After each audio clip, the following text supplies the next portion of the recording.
একা একা হাসুকে? উপরে আবার জিনের আসর টাসর আসেনি? আন্তারা সাথে সাথেই নিজেকে সামলে নিয়ে মাথার ঘোমটা ঠিক করলো। শাড়িটা একটু সিল্কি ধরনের, তার মধ্যে আবার খোলা ভেজা চুল। ঘোমটা রাখতে কষ্ট হচ্ছে, বারবার পড়ছে, বারবার তুলতে হচ্ছে। সে তুলেই একবার তার নানি শাশুড়ির দিকে তাকালো। সে আর তার নানি শাশুড়ি বসে আছে শাশুড়ির রুমে। মসজিদের ইমাম এসেছে, সাথে এলাকার কিছু মানুষ। তার বাবার জন্য দোয়া পড়ানো হচ্ছে। অবশ্য দোয়া আর একবারও পড়ানো হয়েছে তাদের বাসায়। ইমরুল চাচা সব করেছিলেন। তখন অবশ্য তার হুঁশ ছিল না, তবে আজ আছে বলেই মোনাজাতের সময় তার ভেতর ভেঙে এলো। বাড়ির সব মহিলারা তখন এখানেই বসেছিল। কেউ কিছু না বললেও সম্রামভাবে নিঃশব্দে জড়িয়ে ধরে বসেছিল। এভাবে তাকে বাবা ছাড়া আর কেউ জড়িয়ে ধরেছিল বলে তার মনে পড়ে না। সময় বুঝি শূন্যস্থান এভাবেই পূরণ করে। মুর্শিদার মা আন্তারাকে তীক্ষ্ণ চোখে কিছুক্ষণ পর্যবেক্ষণ করলেন। মেয়ের রূপ আছে বলতেই হবে। সারা জীবন শুনলেন অতি রূপবতী না পায় বর, না পায় ঘর। এই মেয়ের বেলায় উল্টো হলো কিভাবে কে জানে। অবশ্য সময় বলবে পেয়েছে নাকি না পায়নি। বিয়ে হইলেই কি আর সংসার হয়? আজকে বিকেলে সে চলে যাবে, সকালেই যেত। তবে মুর্শিদা বলল দুপুরে তাদের মসজিদের ইমাম সহ এলাকার আরো কিছু মুরব্বী আসবে, দোয়া পড়াবে, খাবার দাবার তো আছেই, তাই বিকেলের দিকে যেতে। কোথাকার কে না কে, তার জন্য তো দোয়া পড়ানোর দরকার কি? অযথা টাকা নষ্ট। এদিকে আবার তার ছোট মেয়ে রাগ করে বসে আছে। করবেই না কেন? এতদিন বিয়ের কথা দিয়ে এখন অন্য আরেকজনকে বউ করে নিয়ে এসেছে। তার নাতনির এখন গতি কি হইব? সবার মধ্যে জানাজানি হওয়া, গাঁও গ্রামে বিয়ে ভেঙে যাওয়া আর বিয়ের কথা ভাঙা একই কথা। আঙুল তো মেয়ের দিকেই ওঠে। এখন এই ভাঙা বিয়ের মেয়ের ভালো ঘরে বিয়ে হইব? কে দায় নিব এসবের? অথচ ছেলে দিব্যি সুন্দরী বউ নিয়ে নেচে বেড়াচ্ছে। আহারে তার নাতনিটা খাওয়া দাওয়া নাকি ঠিক মতো করছে না। নাতনির দুঃখে তার দুঃখের কুল কিনারা রইল না। আর সব এই মেয়ের জন্যই। হঠাৎ করে যদি না টপকাতো তাহলে সব ঠিক থাকতো। তার এত রাগ লাগলো, সেই রাগ ভেতরে দমিয়ে বিরক্ত মুখে বলল, হাত পা গুটাইয়া বৈশা থাকো কে? আন্তারা চোখ তুলে তাকালো। তার তাকানো দেখে মুর্শিদার মা বলল, এইভাবে আমার দিকে তাকাইয়া লাভ নেই। আমার মেয়ের মন গলতে পারে, আমার এত সহজে গলে না। তাই কান করে শুনে রাখো, আমার মেয়ের উপরে খবরদার মাতবরি গড়ার চেষ্টা করবা না। ও তো 7 জন্মের ভাগ্য। এমন ভাষাকুলা হইয়াও এমন শ্বশুর বাড়ি পাইছো, তাই সব সময় শাশুড়ি খেদমত করবা। শাশুড়িরা হলো মাথার মুকুট, সেই মুকুট সব সময় মাথায় কইরা রাখতে হয়। আন্তারা আস্তে করে উপর নিচে মাথা নাড়লো। বিয়ের পর রূপ হলো ছাদার মাথা, আসল হইল গুণ। আমরা পালকি থেকে নেমেই কোমরে কাঁসা দিয়া কাম করছে। এখনকার বউরা আর কিছু না পারুক, উইরা চলতে ঠিকই পারে, তাই উড়াউড়ি কম করবা। আন্তারা আগের মতো করে আস্তে করে মাথা কাত করলো। আর এইভাবে সবসময় মুখ কম চালাইবা। মেঘো সবচেয়ে বড় দুশ্মন হলো মেঘো মুখ। একবার খুললে সেটা হাজার চেষ্টা করলেও আর লাগাম টানা যায় না। তাই আগেই সাবধান। এখন যাও, আমার জন্য গল থাইকা ঠান্ডা পানি আনো, গরমে যান বাইর হয়ে আর জোগাড়। আর আমার তো কম করলা না, এবার নানি শাশুড়ি একটু খেদমত করো। আন্তারা সাথে সাথেই উঠল। টেবিলের উপর থেকে জগ হাতে বেরিয়ে এলো, জগ ভর্তি পানি। কলপারে এসে সেই পানি ফেললো। সে আগে কখনো কল চাপেনি, এখানে এসেছে পর থেকে সোহাগী শবনমভাবে সব করে দিচ্ছে। এমন না সে চেষ্টা করেনি, একবার চাপ দিয়েছিল এমন শক্ত সে একটুও নাড়াতে পারেনি। শবনমভাবে তো হেসে দিশেহারা। সে জগ কলের নিচে রাখলো, রেখে চুল খোপা করলো, আঁচল পেঁচিয়ে কোমরে গুজলো। গুজে অনেক কষ্টে হাতল উঠিয়ে শরীরের যত শক্তি আছে তা দিয়ে দিল এক চাপ। চাপ দিতে দেরি, ছিটকে ফিরে আসতে দেরি লাগেনি। আন্তারা সাথে সাথেই নাক চেপে ধরলো। ছিটকে একেবারে নাক বরাবর লেগেছে। সে কোনো শব্দ করলো না, তার মাথা ঝিমঝিম করছে। আন্তারা নাক চেপে সেখানেই বসে পড়লো। খাবার দাবার শেষ হতেই আজাদ বেরোলো। রুমের দিকে পা বাড়াতে গিয়েও থেমে গেল। কলপারের সামনে, গোসলখানা আর বাথরুম ভেতরের দিকে। সেই কলপারে একজন জুবুথুবু হয়ে বসে আছে। আর কে তার বুঝতে 1 সেকেন্ডও লাগলো না। সে এগিয়ে গেল। সে এগিয়ে যেতেই আন্তারা চোখ তুলে তাকালো। আজাদ অবশ্য সেই চোখের দিকে তাকালো না, তার দৃষ্টি আন্তারার নাক চেপে রাখা হাতের দিকে। সেখানে সাদা শুভ্র আঙুলের ভাঁজে ভাঁজে লাল রক্ত উঁকিঝুঁকি মারছে। 2 দিন বৃষ্টি নেই, ভ্যাপসা গরম। এই ভ্যাপসা গরমকে ঠেলে হঠাৎ করে এখন মৃদু ঠান্ডা বাতাস বইছে। আশেপাশের গ্রামে বৃষ্টি হচ্ছে কিনা কে জানে। ইব্রাহিম বারান্দায় এসে দাঁড়ালো। সে গ্রামে এসেছে সকালে, আর বের হয়নি। ভাইজানের বাড়িতে দাওয়াত ছিল, তবুও না। এমনিতেও সে এসে খুব একটা বেরোয়, তাও না। এ গ্রামে তার ভালো লাগে না, অবশ্য ভালো লাগার মতো কিছু নেই, তবুও আসতে হয়, নারীর টান বলে একটা কথা আছে। তখনই বাড়ির ভেতরে শোরগোল শোনা গেল। ইব্রাহিম এগিয়ে গেল না। সে এগিয়ে না গেলেও সে জানে তার কাছে খবর নিজেই আসবে। সে এবাড়ির মাথা যেই দিক কাত হইবে সবাইকে সেই দিকেই কাত হতে হয়। হলোও তাই। তার ছোট ভাই হন্তদন্ত হয়ে বেরিয়ে এলো। সে এই গ্রামের বর্তমান চেয়ারম্যান। অবশ্য চেয়ারম্যান হওয়ার কোনো যোগ্যতা এর নেই, শুধু তার ক্ষমতায় হওয়া। সে এসে চিন্তিতভাবে বলল, ভাই, মাই যেন কেমন করছে। ইব্রাহিম বিচলিত হলো না। বয়স হয়েছে, অনেকদিন যাবতই হাঁটাচলা করতে পারে না, তাই যতটুকু বাঁচারে বেঁচেছে। আর কত? তাছাড়া কোনো বিষয় আজকাল তাকে ছোঁয় না। সে শান্তভাবেই বলল, ভ্যান বের করতে বল। বলেই সে কাঠের চেয়ারে বসলো। রাস্তা না থাকার কারণে গ্রামে সে গাড়ি আনতে পারেনি। এটা তার জন্য খুবই বিরক্তিকর। বড় নদীগুলোতে ফেরি আছে, কিন্তু সমস্যা হলো ফেরি পার করার পরও গাড়ি চলার মতো রাস্তা নেই। তখনই ভ্যান বের হলো, তাদের নিজেদেরই ভ্যান। ফসলের সময় ফসল আনা নেওয়ার কাজে লাগে, এরকম বিপদে আপদেও লাগে। তার মাকে ধরাধরি করে ভ্যানে তোলা হলো। ভ্যানে তুলতেই ইব্রাহিমের মা ইব্রাহিমের দিকে হাত বাড়ালো। তার প্রথম সন্তান, অল্প বয়সে বিধবা হয়ে এই সন্তানের মুখের দিকে তাকিয়েই বেঁচেছিলেন। তবে কেন জানি এই সন্তানকে তিনি আর চিনতে পারেন না। ইব্রাহিম এগিয়ে গেল না, ভ্যান চালানোর ইশারা দিল। ভ্যান এগিয়ে গেল। ইব্রাহিমের মা হাত বাড়িয়েই রইল, যতক্ষণ না নারী ছেঁড়া ধনকে দেখা যায়। দেখতেই থাকলো। আন্তারার সামনে ধোয়া ওঠা চা। সে অবশ্য চায়ে হাতও দিল না। এমন না সে চা খায় না, তার বাবার চায়ের অভ্যাস ছিল। এখন না খাওয়ার কারণ তার নাক ব্যথা করছে। সে নাকে হালকা করে ধরতে যেতেই পরিমলবাবু হেসে বললেন, হাত দেওয়া যাবে না। আন্তারা চোখ তুলে সামনের মানুষটার দিকে তাকালো। খাটো, মোটা, হাসি খুশি একটা লোক। এখানে আসতেই সে বিস্ময়ে মাখা চোখে তাকিয়ে বলেছে, আজাদ, তুমি তো সত্যি আকাশের চাঁদ ঘরে নিয়ে এসেছো। তোমার তো শাস্তি হওয়া উচিত। চাঁদকে ঘরে আনতে না আনতেই নাক ফাটিয়ে দিয়েছো। আন্তারা তখন লজ্জা পেয়েছে। ছোটবেলা থেকে সে এসব শুনতে অভ্যস্ত, তবুও শ্বশুরের সামনে এসব শুনে তার লজ্জাই লাগলো। আহমদ চিন্তিত হয়ে বলল, কোনো সমস্যা হবে না তো দাদা? তেমন কিছু না, নাক নরম জায়গা, তাই এমন হয়েছে। এই ওষুধগুলো নিয়মিত খেলেই ঠিক হয়ে যাবে। আহমদ স্বস্তির নিঃশ্বাস ফেলল। তখনই আজাদ এলো। পরিমলবাবুর সামনে থেকে ওষুধের কাগজটা নিয়ে চোখ বোলালো, বুলিয়ে বলল, একটা এক্সরে লাগবে কিনা। পরিমলবাবু হো হো করে হাসলেন। হেসে বললেন, তোমার বউ, তুমি করতে চাইলে অবশ্যই করবে। আজাদ ঠোঁটে ঠোঁট চেপে তাকালো। পরিমলবাবু হেসে বলল, এভাবে তোমাকে ঠিক মানাচ্ছে না আজাদ, একটু হাসো তো। আজাদ হেসে ফেলল। আন্তারা তখনই চোখ তুলে তাকালো। সে তাকাতেই আজাদও তাকালো। তাকাতেই আন্তারা চোখ ফিরিয়ে নিল। তখনই বাইরে হইচই হলো। একটা ওয়ার্ড বয় এসে বলল, চেয়ারম্যান সাহেবের মার অবস্থা ভালো না, নিয়ে আইছে। পরিমল বাবু এগিয়ে গেল। গিয়ে কিছুক্ষণ নিশ্চুপ তাকিয়ে রইল। ডাক্তারি পেশায় অভিজ্ঞতা অনেক বড় জিনিস, আর তার সেটার অভাব নেই। সে দেখেই বুঝলো। তবুও সে ভালো করে দেখলো, পালস চেক করলো, করে চেয়ারম্যানের দিকে তাকিয়ে দুপাশে মাথা নাড়ালো। ইকবাল ধপ করে চেয়ারে বসে পড়ল। ভ্যানে ইকবালের মায়ের সাথে তার বউ মেয়ে এসেছিল। তারা হাউমাউ করে কেঁদে উঠল। ইব্রাহিম এলো কিছুক্ষণ পরে। সে মোটরসাইকেলে এসেছে।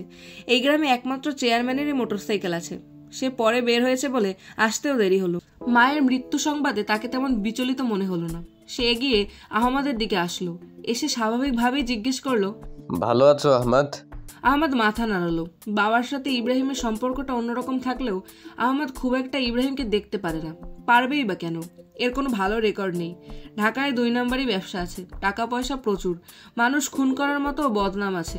সে বিয়ে করেনি। কেন করেনি কে জানে। তবে আহমদের চেয়ে কয়েক বছরে বড় হলেও ইব্রাহিমের শরীরের বাঁধ ভালো। এই যে শরীরে ঘিয়ে রঙের পাঞ্জাবি গায়ে দাঁড়িয়ে আছে, দেখতে আহমদের ছোট ভাইয়ের মতো লাগছে। এই ভর দুপুরে এখানে কোনো সমস্যা? যার মা কিছুক্ষণ আগে মারা গেছে সে আরেকজনকে জিজ্ঞেস করছে সমস্যা কি। আহমদ আগের মতোই মাথা দুলিয়ে বলল, না, ছোট বউ নাকে একটু ব্যথা পেয়েছে, তাই নিয়ে এসেছি। ইব্রাহিম ভ্রুকুচকে বলল, ছোট বউ? আজাদকে বিয়ে করে ফেলেছো নাকি?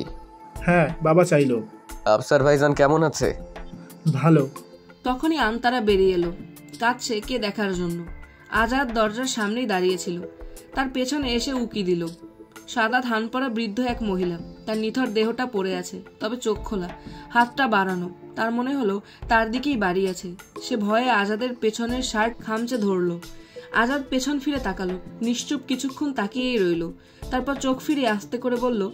আন্তারা দু সাইডে মাথা নাড়ালো। এখন সে কোথাও একা বসতে পারবে না। সে এমনভাবে নাড়ালো যেন আজাদ তার খুবই পরিচিত। এমন ভয়টাই পেলে সে এভাবে আজাদকে আঁকড়ে ধরে। আজাদের হাসি পেল, তবে সে এবার না হাসলো না কিছু বলল। নিশ্চুপ সোজা আগের মতোই দাঁড়িয়ে রইল। সে নিশ্চুপ দাঁড়িয়ে থাকলেও আর একজন থমকে গেল। যাকে তার মায়ের মৃত্যু টলাতে পারেনি আন্তারার এক ঝলক তাকে পুরো টলিয়ে ফেলল। আহমদরা বাসায় ফিরতেই আফসার মৃত্যুর খবর পেয়ে রমিজকে নিয়ে সাথে সাথেই রওনা হলো। আফসারের কাছে তার জীবনের সাথে সম্পৃক্ত প্রত্যেকটা মানুষ প্রিয়। হাজার দোষ থাকলেও প্রিয়, হাজার দোষ করলেও প্রিয়। সে সম্পর্ক ছিন্নতে না সুযোগে বিশ্বাসী, অবশ্য সেটা একবারই। তারপরে সে আর কখনো কারো দিকে ফিরে তাকায় না। আফসার চলে এলো খুব তাড়াতাড়ি, দুবারির পরেই বাড়ি। সময় বেশি লাগার কথা না। অবশ্য শুধু সে না, এর মধ্যে গ্রামের অনেকে মানুষই চলে এসেছে। আসবে না কেন? 3টে সময়ে মানুষ মানুষকে মন ভরে দেখে। 1 জন্ম, 2 বিবাহ, 3 মৃত্যু। আর এই 3 বিষয়ই আল্লাহ নিজের হাতে রেখেছেন। হাজার চাইলেও ইচ্ছে মতো করা যায় না, আবার পছন্দ না হলে খণ্ডানোও যায় না। ইব্রাহিম আফসারকে দেখে নিজেই এগিয়ে গেল, এসেই জড়িয়ে ধরল। আফসার হালকা হাসলো। এটা ইব্রাহিমের অভ্যাস। ছেলের বয়সী হলেও এই ছেলে তাকে ডাকে ভাইজান বলে। রক্তের কোনো সম্পর্ক নেই। ইব্রাহিমের বাবা অন্য গ্রাম থেকে এসে এখানে জমি কিনেছিল। ইব্রাহিমের বাবা তার বাবাকে ভাই বলে ডাকতো। সেই হিসেবে সেও ভাই। অবশ্য এই ভাই শুধু নামমাত্রই ছিল। হৃদয়ের সাথে হৃদয়ে জোড়া লাগলো যুদ্ধে গিয়ে। সেই যে লাগলো আর ছিন্ন হয়নি। সময়ের পরিস্থিতিতে মানুষ বদলে যায়। ইব্রাহিমও বদলে গেছে, তবে বদলায়নি তাদের সম্পর্ক, তার প্রতি সম্মান।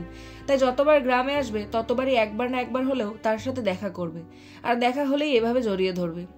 ইব্রাহিম আফসারকে ধরে বারান্দায় বসালো। বসতেই আফসার বলল, জানাজা কখন হবে? এসার পরে। তোমার চোখে আমি মায়ের জন্য কষ্ট দেখি না কেন ইব্রাহিম? আমার মা আমার কষ্ট দেখেনি তাই। কোনো কিছুকেই এত সময় পর্যন্ত মনে পুষতে নেই। আমি তো এমনই। না, তুমি এমন নও, শুধু বদলে গেছো অনেক আগেই। কেন বদলে গেছো ইব্রাহিম? ইব্রাহিম আফসারের দিকে তাকালো। কোন বদলানোর কথা আজ ভাইজান তাকে বলছে ইব্রাহিম ধরতে পারল না। সে তাকিয়ে বলল, সময় মানুষকে বদলাবে, এটাই স্বাভাবিক। এতটা বদলাতে নেই যে এখানে সব বিসর্জন দিতে হয়। আমি এমনি ভাইজান। আফসার আর কিছু বলল না। উঠোনের এক কোণে বাঁশ কাটা হচ্ছে, সেখানে তাকিয়ে রইল। ইব্রাহিমও কিছুক্ষণ নিশ্চুপ বসলো, তারপর বলল, আজাদকে কোথায় বিয়ে করিয়েছেন? আফসার ইব্রাহিমের দিকে তাকালো, তারপর শান্তভাবে বলল, আমার বোনের বাড়িতে। জাহিদের খোঁজ পেয়েছেন? হ্যাঁ। তার সাথে আপনার কথা হয়েছে? না, হয়নি। দেখা হওয়ার আগেই সে মারা গেছে। আজাদের বউয়ের নাম কি ভাইজান? আফসার কিছুক্ষণ নিশ্চুপ রইল, তারপর বলল, আন্তারাকে দেখেছো তুমি? আন্তারা? আফসার বড় একটা শ্বাস ফেলল।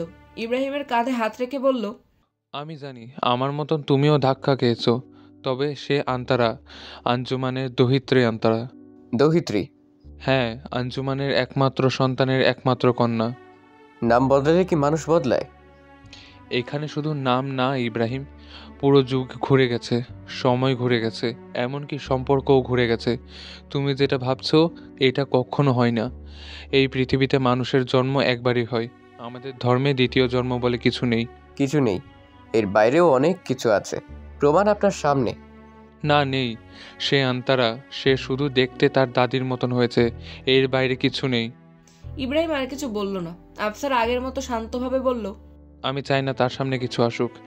তার জন্য যতটুকু ভালো সে শুধুমাত্র ততটুকুই জানবে। আশা করি তুমি আমার এই চাওয়াটুকু রাখবে। ইব্রাহিম এবার হালকা হাসলো। হেসে আফসারের দিকে তাকিয়ে বলল, আপনার চাওয়া আমার শিরোধার্য ভাইজান। আফসারের ঠোঁটে তৃপ্তির হাসি ফুটল। ইব্রাহিমের পিঠে হাত বুলিয়ে বলল, তাহলে ভাইজানের আরেকটা কথা রাখো, মায়ের কাছে যাও, শেষবারের মতন মায়ের মাথায় হাত রাখো। মা তো মাই ইব্রাহিম, তারা যা করে সন্তানের ভালোবেসেই করে, সেগুলো মনে পুষে রাখতে নেই।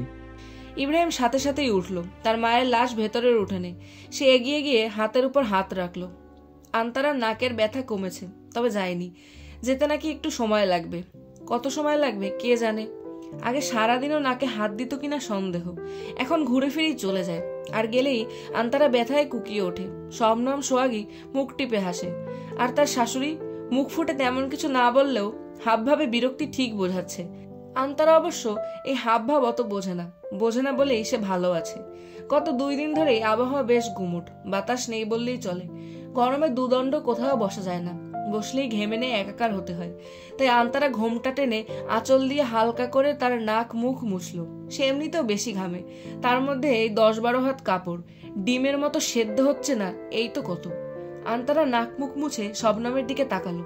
তারা বসে আছে খাবার ঘরে। শবনম ভাবি গাছের পেঁপে কেটেছে। এই বাড়ির উঠোনেরই বাইরে আরেকটা উঠোনের মতো আছে, সেটা অনেক বড়। সেখানে বিভিন্ন সময়ে বিভিন্ন ফসল নেওয়া হয়। আশেপাশে দুনিয়ার গাছগাছালি, বেশিরভাগই ফলের গাছ, তাই সবসময় এ বাড়িতে কিছু না কিছু ফলের মজুদ থাকেই। বিকেলে সেগুলোই সবাইকে হালকা নাস্তার মতো দেওয়া হয়। শবনমের মুখ ভার, কেন ভার আন্তারা জানে না, তবে সে খেয়াল করেছে আসাদ ভাই বাসায় থাকলেই ভাবি মুখ ভার করে ঘুরে বেড়ায়। বাকি সবসময় স্বাভাবিক। আসাদ ভাইয়ের সাথে তার তেমন কথাবার্তা হয় না, সে সবসময় থাকে তার মতো। শুধু যখন নাকে ব্যথা পেল, তাকে দেখে আগের মতোই জিজ্ঞেস করেছে, আর কোনো সমস্যা নেই তো আন্তারা? আন্তারা হালকা হেসে বলেছে, ভয় নেই, ওষুধ ঠিক মতো খাও, ঠিক হয়ে যাবে। আসাদ ভাই নিশ্চুপ ধরনের মানুষ, বাড়িতে থাকলেও বোঝা যায় না। তবে আজাদ উল্টো, সে রাত ছাড়া বাড়িতে থাকে না বললেই চলে। তবে বাড়িতে এলেই বাড়ির প্রতিটা মানুষ বুঝতে পারে সে এসেছে। এই লোক মনে হয় আস্তে ধীরে কোনো কাজ করতে পারে না, দরজাও খুলবে এমন ধাক্কিয়ে মনে হয় লাথি মেরে উড়িয়ে দিচ্ছে। শবনম পেঁপে কেটে আন্তারার হাতে ধরিয়ে দিল, দিয়ে বলল, তোমার ভাইকে একটু দিয়ে আসো, বাকিগুলো আমি সবাইকে দিচ্ছি। আন্তারা কিছুক্ষণ তাকিয়ে রইল, তারপর স্বাভাবিকভাবেই নিয়ে গেল। এতক্ষণ আন্তারা না বুঝলেও এখন বুঝলো ভাবি ভাইয়ের সাথে রাগ করেছে। আন্তারা আসাদের রুমের সামনে এসে দরজায় টোকা দিল। আসাদ ভুরুকুচকে তাকালো। দরজায় টোকা দিয়ে তাদের রুমে আসার মতো এই বাসায় কেউ নেই। বিথি মিথি তারা বিনা নোটিশে ঢোকে। মা আসে 2 মাইল দূর থেকে ডাকতে ডাকতে, আর শবনম সে আসে বিড়ালের মতো। সে ভ্রুকুচকেই বলল, কে? আন্তারা তার মিহি সুরে আস্তে করে বলল, আমি আন্তারা। আসাদ খাটে আতশোয়া হয়ে বই পড়ছিল। সে পা গুটিয়ে সোজা হয়ে বসলো। এসো। আন্তারা ঢুকলো, আগের মতোই আস্তে করে বলল, ভাবি পাঠিয়েছে। আসাদ হালকা হাসলো, অবশ্য এতই হালকা কারো নজরে পড়ার মতো না। কালকে রাতে শবনমের কাছে যেতেই সে মুখ ফেরালো। অবশ্য এটা নতুন না, শবনম তাকে দেখতে পারে না, সে জানে। অবশ্য দেখার মতো সে কখনো কিছু করেছে বলে মনে পড়ে না। সে দিল এক ধমক। সে ধমক দিতে চায় না, কিন্তু সে ছোটবেলা থেকেই কাঠখোরা টাইপের মানুষ, ইচ্ছে হলে অভ্যেস থেকে বেরোতে পারে না। তার মধ্যে শবনম, তার বয়স অনেক ছোট, এলোমেলো কাজ কারবার করে। সে মেজাজ ঠিক রাখতে পারে না। তার এই অল্প বয়সে বিয়েটিয়ে পছন্দ না, তবে মায়ের উপর কিছু বলতে পারেনি। তার মধ্যে এই মেয়ে বাড়ির সবার সাথে তাল মিলিয়ে বাচ্চা বাচ্চা করে মাথা খাচ্ছে। নিজেই বাচ্চা, তার আবার লাগবে আর এক বাচ্চা। তাই গত রাতে ধমক খেয়ে সেই যে গাল ফুলিয়েছে ফুলিয়েইছে, আর একটা কথাও বলেনি। সকালে সে যতক্ষণ রুমে ছিল আর এ মুখো হয়নি, এখনো হচ্ছে না। সে হালকা হেসেই বলল, টেবিলে রাখো, তোমার নাক ঠিক হয়েছে? আন্তারা মাথা নাড়ালো, নেড়ে টেবিলে রেখে দাঁড়াতেই তার চোখ পড়লো বইয়ের তাকের দিকে। আসাদ দেখলো, দেখে বলল, তুমি কিসে পড়তে আন্তারা? আন্তারা ফিরে তাকালো, মাথা নিচু করে বলল, 10ম শ্রেণী, এবার প্রি টেস্ট দিয়েছিলাম। আসাদ অবাক হলো, অবাক হয়ে বলল, রেজাল্ট কেমন ছিল? ভালো। কোন বিষয় নিয়ে পড়তে? সায়েন্স। রুল? আসাদ অবাক হয়ে কিছুক্ষণ তাকিয়ে রইল। গ্রামের মেয়েরা পড়ালেখা করে না বললেই চলে, করলেও কোনো রকম। তবে শহরের দিকে অনেক মেয়েরাই পড়ে, এমনকি তাদের সাথে ভার্সিটিতে অনেকেই পড়েছে, তবে সংখ্যায় খুবই কম। তারপর দীর্ঘশ্বাস ফেলে বলল, তোমার ভাগ্য ভালো বলবো না খারাপ আমি বুঝতে পারছি না। গ্রামের মেয়েদেরই কেউ পড়াতে চায় না, আর বউরা তো স্বপ্নের বাইরে। আন্তারা কিছু বলল না। সে বইয়ের তাকের দিকে এগিয়ে গেল, ঘুরে ঘুরে তার শুভ্র আঙুল দিয়ে হালকা ছুঁয়ে ছুঁয়ে দেখল। আসাদ পেঁপের বাটি হাতে নিতে নিতে বলল, তোমার ইচ্ছে হলে এখান থেকে বই নিয়ে পড়তে পারো। আন্তারা হাসলো, হেসে আস্তে করে বলল, ভাবির মন খারাপ। আসাদ আবারও হাসলো, হেসে বলল, তুমি সবসময় এমন আস্তে আস্তে কথা বলো? তোমার ভাবিকে একটু শিখিয়ে দেবে, তাহলে আর মন খারাপ হওয়ার মতো কারণ হবে না। আন্তারার মন খারাপ হলো, ভাবিকে এভাবে দেখতে ভালো লাগছে না। সে ভেবেছিল আসাদ ভাই কিছু করবে, সে চলে যেতে নিল। তখনই আসাদ বলল, এভাবে কেউ পেঁপে কাটে? চেট খেয়ে তো বর্তা বানিয়ে ফেলেছে। তোমার ভাবিকে ভালো দেখে কেটে আনতে বলো। আন্তারা কিছুক্ষণ দাঁড়িয়ে রইল। সে সোজা মানুষ, সোজা কথা ছাড়া কথা কমই বোঝে। আসাদ কি ইশারায় বলল সে বুঝতে পারল না, তবে শবনমের জন্য তার আরো মন খারাপ হলো। ভাবি এসব শুনে নিশ্চয়ই আরো কষ্ট পাবে। ভাবি এসব শুনে নিশ্চয়ই আরো কষ্ট পাবে। তার ভোতা মুখ আরো ভোতা হলো। ভোতা করেই সে বেরিয়ে এলো, শবনমের সামনে গিয়ে বলল, আসাদ ভাই রাগ করছে ভাবি, পেঁপে নাকি চেটকে ভর্তা হয়ে গেছে। শবনম দীর্ঘশ্বাস ফেলল। নতুন কি, তার কোন কাজই আজ পর্যন্ত পছন্দ হয়েছে? সে সব সময়ের মতো মুখ বাঁকিয়ে ভেঙচি কাটলো, মনে মনে বলল, খাটাস। তারপর শক্ত শক্ত দেখে পেঁপে আর এক বাটিতে নিল, নিয়ে নিজেই এগিয়ে গেল। তার এগিয়ে যাওয়ার দিকে আন্তারা মন খারাপ করে তাকিয়ে রইল। কি হয়েছে? আন্তারা চমকে উঠল, চমকে আজাদের দিকে তাকালো। এই লোক কখন এসেছে? সবসময় তো ভেঙে চড়ে আসে, আজ কখন এসেছে? আজাদ দেয়ালে হেলান দিয়ে বলল, এমনিতেই তো দিনরাত মুখের 12টা বেজে থাকে, নতুন করে আবার হলোটা কি যে আজ 13টা বেজে গেছে? আন্তারা কিছু বলল না। আজাদ সোজা হয়ে দাঁড়ালো, গালের দাড়ি চুলকে বলল, ও দুঃখিত, আমি তো ভুলেই গিয়েছিলাম। আল্লাহ আপনাকে জবান দেয়নি। থাক, সমস্যা নেই, বিয়ে যখন হয়েই গেছে কি আর করার। এখন বলেন, কাজটাও কিছু পারেন নাকি মুখের মধ্যে হাতও নেই? আন্তারা কিছুক্ষণ তাকিয়ে রইল, তারপর মাথা নিচু করে আস্তে করে বলল, পারি। আজাদ চমকে যাওয়ার ভান করে বুকে হাত রেখে বলল, আল্লাহ, আপনি দেখি কথা বলতে পারেন। কি ধোকা টেনে দিল দাদা ভাই। বোবা গাছের পুতুল বলে জলজন্ত মানুষ ঘাড়ে গোছানো, এ তো মহান নয়। আন্তারা বুঝলো এই লোক তার মজা নিচ্ছে। তার মন আরো খারাপ হলো। সে সাইড দিয়ে চলে যেতে নিল। আজাদ ফট করে সেই সাইডে গিয়েও দাঁড়ালো, দাঁড়িয়ে বলল, আমার কথা শেষ হয়েছে? আন্তারা দুপাশে মাথা নাড়ালো। তাহলে যাচ্ছ কেন? স্বামী বলে গনে ধরো না? সেই দিন তো বড় গলায় শুনলাম নিজের ইচ্ছে বিয়ে করেছে, এই করার নমুনা? আন্তারা ঢোক গিলল। সেটা তো মারুফা চাচি বলতে বলেছিল, এভাবেই বললে নাকি আর ঝামেলা হবে না। আজাদ ঠোঁট টিপে হাসলো, হেসে বলল, গনে ধরার ব্যবস্থা করব। আন্তারা এবারও কিছু বলল না, তবে তার চোখে মুখে ভয় স্পষ্ট। আজাদ আবারও হাসলো, হেসে রুমের দিকে যেতে যেতে বলল, এক গ্লাস শরবত নিয়ে আসো। নিজের ইচ্ছে বিয়ে করাবো, নিজের ইচ্ছে বিয়ে করেছ, এখন নিজের ইচ্ছে একটু সেবা যত্ন করো। আর খবরদার, কলে ঠান্ডা পানির দরকার নেই। একবার নাক ফাটিয়েছ, আরেকবার কি ফাটাবে কে জানে।